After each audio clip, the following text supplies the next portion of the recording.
Ladies and gentlemen, it is April 1st. Under ordinary circumstances, I'd be bringing you something from the lighter side of medical research, a study about binge-watching Netflix and sleep deprivation, or how swearing increases pain tolerance. But not today. That is because it is my grim duty to inform you that irony has died. Please pardon my emotion as I attempt to make it through this eulogy.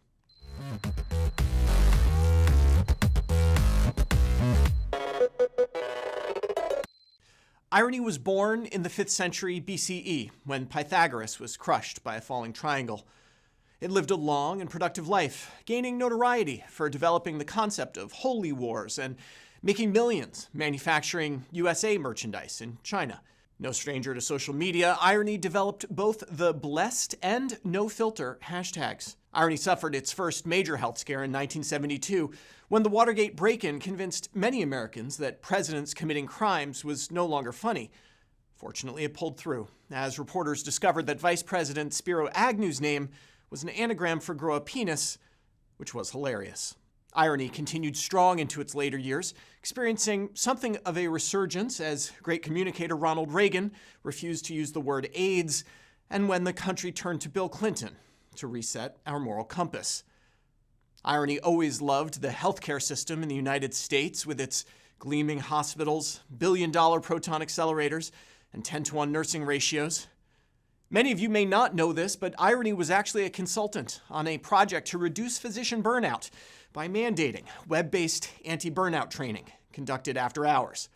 I can still see Irony's smile at every politician who described the American healthcare system as the best in the world. But Irony's true passion was in the wellness space, from influencers peddling natural remedies to support Botox injections, to those espousing a raw meat diet while secretly taking steroids. Irony was there, supporting them, liking, and subscribing. To some extent, Irony was a victim of its own success. While it thrived in times and places where its off-kilter whimsy was rare and thus appreciated, it often spoke of the difficulty of integrating into life in 2025. I remember sitting down with Irony over a bowl of subtext last year when it told me, "When everything is ironic, nothing is." Powerful words. Irony began to falter shortly after the 2024 election, the outcome of which was somehow much less funny than the last time Donald Trump won. While the image of a self-described populist backed by 3 of the richest people on the planet should have been objectively hilarious, it wasn't. Irony was doing worse. I had hoped that Irony might pull through when a campaign that railed against unelected bureaucrats placed Elon Musk in charge of, well, everything.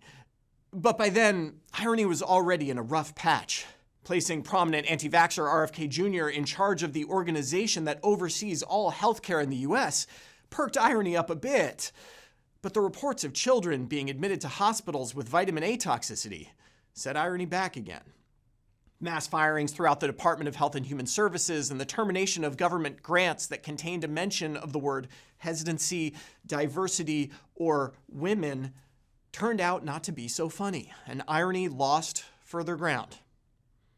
Irony became disoriented when the people developing advanced artificial intelligence started warning everyone about the dangers of advanced artificial intelligence, and when free speech absolutists started calling for the imprisonment of journalists. Those of us close to Irony feared the end was near. And although rule of law types breaking it is usually something Irony would get right out of bed for, it found Trump's rug pull of a meme coin, threatening judges that disagree with him, and deportation of green card holders without due process a little too on the nose. I think in the end, it was just all too much. It was a week or so ago that I last saw Irony awake and alert. Secretary of Defense writing about 100% operational security on a Signal chat that included a reporter from The Atlantic was Irony's last moment of real lucidity. Irony died today, April 1st, 2025, after a protracted illness caused by exposure to reality. Its final words were, "It's just not funny anymore." In honor of its passing, the White House Correspondents Association has announced that for the first time, there will be no comedian at its annual dinner. Irony is dead. It is survived by cynicism, who always knew this would happen. For Medscape, I'm Perry Wilson.